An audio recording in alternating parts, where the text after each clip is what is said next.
El honor es mío de que me hayan invitado, Arturo, para hacer algunas reflexiones vistas desde afuera, desde mi trinchera de la Academia Nacional de Medicina, y coincidir con todos ustedes, por supuesto con Rodrigo, en esta sesión. Tengo 5 reflexiones a manera de cierre de mi parte. Me hubiese gustado asistir y escuchar cada una de las presentaciones. Estoy seguro de que hubiese aprendido muchísimo. Desgraciadamente no fue posible hacerlo, sin embargo, las reflexiones las oriento, insisto, desde mis trincheras. La primera es el reconocer el formato de esta reunión, de este encuentro, que me ha parecido verdaderamente integrador. El enfoque por grupos etarios, por géneros, individuos, comunidades, prevención, atención, implementación, evaluación. Creo que ha sido efectivamente, como hace un minuto decía Rodrigo hablando de la corteza prefrontal de Arturo, ha sido un producto bien pensado y muy útil para tener toda la visión de un problema que es complejo. Y voy a adelantar, o más adelante hablaré de a qué me refiero con un problema complejo, porque no uso la palabra de manera casual. Mi segunda reflexión, habiendo reconocido la integralidad del programa de este encuentro, es el reconocer también la trascendencia que tiene el acercarnos a los problemas ahora con base en las evidencias científicas. En la medicina nos hemos ido acostumbrando a hablar de medicina con base en evidencias científicas, pero de lo que estamos todavía más lejos es de la política pública con base en evidencia científica. Y creo que este es un paso muy importante en esa dirección. En efecto, ya no estamos, sobre todo a la luz de la gran cantidad de conocimientos que se generan todos los días en el mundo, ya no estamos en la posición de estar improvisando. Ya no estamos tampoco en la posición de estar pensando que por el hecho de ser un funcionario público y tener un cargo de jefe, por ese mero hecho sé qué hacer. Los problemas son cada vez más complejos, reitero el término y lo subrayaré más adelante, pero también tenemos mucho más conocimiento sobre ellos. Y eso nos obliga a proponer y tomar decisiones con base en esas evidencias. De manera que reconozco también ese esfuerzo que seguramente ha sido muy provechoso. No se ha venido a hablar aquí, y por lo que pude escuchar de Rodrigo y que conociendo su trayectoria, como habiendo visto los cargos que ocupan quienes nos acompañan de otros países, no se ha venido a hablar aquí de hipótesis, se ha venido a hablar aquí de situaciones concretas y de conocimientos que pueden ser y han sido aplicados. Así es que mi reconocimiento al hecho de que sea un evento, haya sido un evento con base en evidencia científica, y ojalá así se tomaran muchas decisiones de política pública, no solamente en nuestro país, sino en todo el mundo. La tercera es el otro componente del título de este encuentro, mejores prácticas. Y nuevamente, ya hemos ido aprendiendo que no sabemos todo y que hay quienes hacen mejor las cosas y que hay que aprender de quienes las hacen mejor. En este país a veces nos preocupa que haya personas que vengan de otros países a decirnos lo que hacen. Y muchas veces, y recientemente lo vivimos en la Academia de Medicina con un evento parecido sobre calidad de la atención médica, muchas veces se nos dice cómo es posible que dejemos que alguien venga a decirnos lo que tenemos que hacer. Y me parece que esos son todavía atavismos coloniales que tenemos que desechar. Nadie viene a decir nada que tengamos que hacer, pero tampoco sabemos todo lo que debemos hacer si no nos asomamos a ver lo que otros han hecho. De tal manera que el que se haya hecho un énfasis en las evidencias científicas con base en mejores prácticas en otros países, en otros contextos además del nuestro, me parece que es también el camino correcto, y también por eso felicito la iniciativa de la Secretaría de Salud de México en esta dirección. Pero déjenme entrar, más allá de repasar lo que ustedes ya oyeron, quizás dos reflexiones finales desde, insisto, una perspectiva extranjera a los temas que ustedes abordan. Extranjera desde el punto de vista académico, no extranjera desde el punto de vista de un ciudadano de un país agobiado por la violencia en muchos sentidos. Finalmente, diría yo, se ha hecho énfasis en la necesidad de la intersectorialidad, de la integralidad del análisis y de las decisiones que se tomen y de las políticas públicas que se definen. Pero déjenme reflexionar con ustedes desde otra perspectiva. Sin duda, estamos frente a problemas multifactoriales y eso requiere verlos de una manera integral. Pero lo integral, y no porque se haya dicho aquí, simplemente es una reflexión externa, lo integral no puede ser solamente la suma de las partes. No puede ser solamente ver cada uno de los componentes de lo que aquí se ha hablado, ponerlo todo junto y voilà, ahí está ya la solución. La integralidad rebasa a cada uno de los componentes y tenemos que empezar a entender también, no porque no lo hayamos hecho, pero insisto, esta es la reflexión externa, tenemos que empezar a entender también las interacciones que se dan entre todos esos factores y qué es lo que surge de esas interacciones. Y entonces entro al tema de los sistemas complejos, y por eso subrayaba yo desde el principio el tema de la complejidad, cuando hablaba de un problema complejo. No estoy hablando solamente de un problema complicado, en donde puede haber muchas variables. Estoy hablando de un problema complejo, en donde hay muchas variables que generan muchas interacciones que producen fenómenos emergentes. Y estoy usando teoría de sistemas complejos. ¿Cuáles son esos fenómenos emergentes que derivan de qué variables y que nos deben ayudar a entender cada vez más el fenómeno de la violencia? Me parece que puede ser una aproximación, tal vez lo hayan ustedes tratado aquí, pero me parece que es un tema sobre el cual hay que entender mejor el fenómeno de la violencia. Déjenme citar, por ejemplo, el caso que además no venía yo preparado para encontrarme a Rodrigo, pero iba yo a citar un estudio que se ha hecho sobre el comportamiento humano en grupo en Colombia y en Irak, y en donde desde la perspectiva de sistemas complejos, con un estudio realizado entre Estados Unidos y la Universidad en Bogotá, no, en los Andes, justamente, llegan a una conclusión fascinante.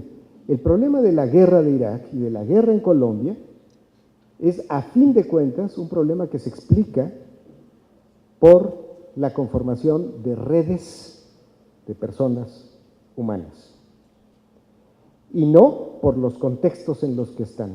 Esto es, la guerra en Irak, como la guerra en Colombia, como lo que podríamos ver en cualquier otro país, se explica no por la naturaleza de los problemas de Colombia, ni de Irak, ni de México, se explica por la naturaleza de las redes humanas que se pueden comportar de manera violenta. Y ese es un típico fenómeno emergente de redes de grupos humanos. Bueno, ahí sería otra manera de empezar a entender también las interacciones que se dan entre todas las variables que seguramente ustedes han abordado.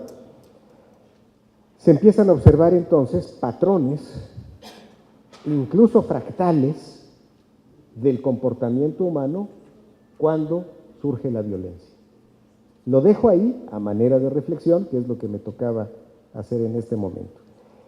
Así pues, paso de las reflexiones sobre mi reconocimiento a la integración del programa, la evidencia científica, las mejores prácticas y a la visión integral desde la perspectiva de sistemas complejos a la última reflexión, que es también un intento de provocación. Hablamos de multifactorialidad, sin duda. Me llama la atención, por una parte, que estamos hablando de lo mismo, o por lo menos usamos los mismos términos cuando hablamos de obesidad, cuando hablamos de diabetes, cuando hablamos de los problemas que hoy nos están aquejando. O sea, parecería ser que la realidad ya nos hizo entender que los problemas no son individuales, nada más, y que hay una cantidad de fenómenos que se están conjuntando y que no acabamos de entender muy bien. En el caso de la obesidad me queda clarísimo, y de la diabetes. No estamos entendiendo muy bien lo que está pasando y por eso estamos disparando por todos lados y el problema sigue en todo el mundo, con excepciones de resultados interesantes para abatir los problemas. Pero en este sentido, déjenme hablar del papel del Estado, porque hablaba hace un momento Rodrigo sobre las leyes y el papel de la autoridad para hacer que la ley se cumpla. Bueno, está surgiendo también un grupo de análisis interesantes a la luz de los fenómenos que estamos viviendo de hipercomunicación social, y en donde parecería que la sociedad se empieza a comportar de una manera inédita, de tal manera que las estructuras de autoridad empiezan a perder el espacio habitual que tuvieron por lo menos durante los últimos 200 o 300 años. Hay un libro interesante que se titula El fin del liderazgo, y el argumento de la autora es: a la luz de toda la información de la que disponemos hoy, es posible explicar por qué de repente uno se pregunta, ¿y dónde están los Churchills? ¿Y dónde están los Eisenhowers? ¿Y dónde están los líderes del mundo? Es que ya no hay ese formato de líder. Y ya no hay porque están severamente cuestionados y exhibidos por todos nosotros. Entonces el liderazgo ahora se tiene que empezar a entender como un liderazgo compartido. Ya no son las grandes figuras de mediados del siglo XX y lo que se pueda acumular atrás. Estamos entrando en un proceso de liderazgo compartido en donde las autoridades individuales empiezan a desgajarse. Y cuando vemos eso, no extraña, a la luz de ese pensamiento, no extraña entender por qué los gobiernos empiezan a ser tan cuestionados y tan incompetentes para resolver situaciones que esperaríamos pudieran haber resuelto. Y agrego una última reflexión sobre este mismo tema.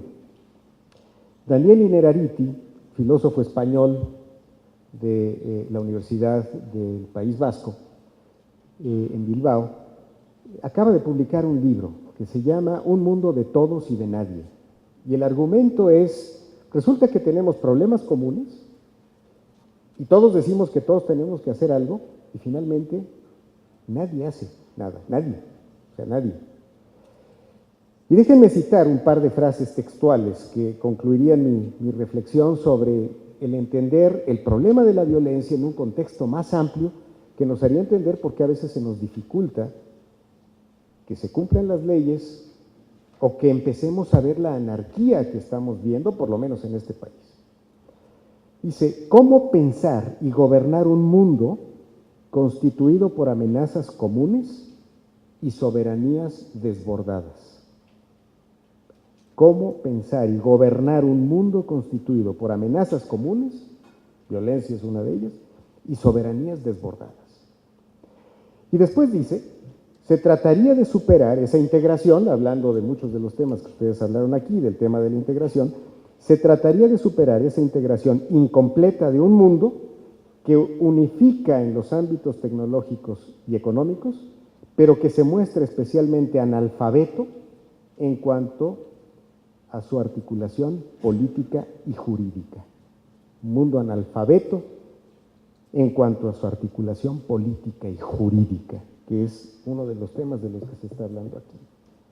Y me parece que cuando hablamos de violencia y vemos un monstruo de 1000 cabezas que está afectando grupos poblacionales por género, por edad, por región, por lo que ustedes quieran, hay que agregarle a eso, por desgracia, la necesidad de entender un contexto mucho más amplio en donde, así como la violencia, así como la obesidad, así como la regulación de Internet, así como muchos otros temas, están desbordando las estructuras actuales que nos dieron cauce durante muchos años.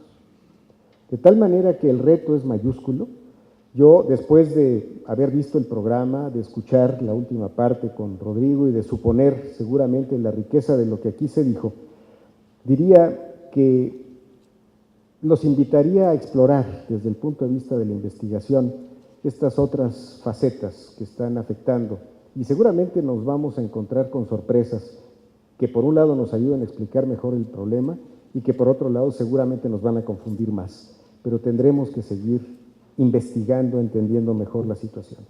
Y concluyo, porque es una de mis invitaciones, pero concluyo igual que Rodrigo y no voy a repetir lo que él ya dijo, pero de todo lo que aquí surge, tiene que surgir un plan de acción. Y un plan de acción que no puede ser de corto plazo. Tiene que haber continuidad. Pero esa continuidad tiene que ir sobre una estrategia, y una estrategia de largo plazo. Y eso no se nos da mucho en este país. Nuestros tiempos son muy cortos, nuestros tiempos políticos son muy cortos, nuestros tiempos psicológicos son muy cortos, nuestra tolerancia ante los tiempos son muy cortos. Si algo no se cumple en un año, el que lo está haciendo es incompetente, a pesar de que el problema pudiera tenerse que resolver en 10. Tendremos que aprender a ser más tolerantes, tendremos que aprender a tener una visión de mayor plazo y tendremos que construir una estrategia, en el caso de la violencia, como en muchos otros problemas que estamos enfrentando, de largo plazo, con la visión muy clara de a dónde queremos llegar, con las metas tan claras como sea posible, con la secuencia de pasos tan clara como sea posible, pero finalmente hay que empezar y hay que empezar ya, y no digo que hay que empezar porque no se haya hecho nada, este es un excelente ejemplo. Yo felicito a los organizadores, a la Secretaría de Salud, a los asistentes y por supuesto a quienes participaron con su experiencia, porque seguramente de aquí se va a enriquecer mucho más lo que pueda ser la propuesta de una política pública con base en la evidencia científica, con la aportación de experiencias internacionales para mejorar una condición no solamente de México, sino de muchos países que están viviendo contextos turbulentos. Muchas gracias por la oportunidad de reflexionar.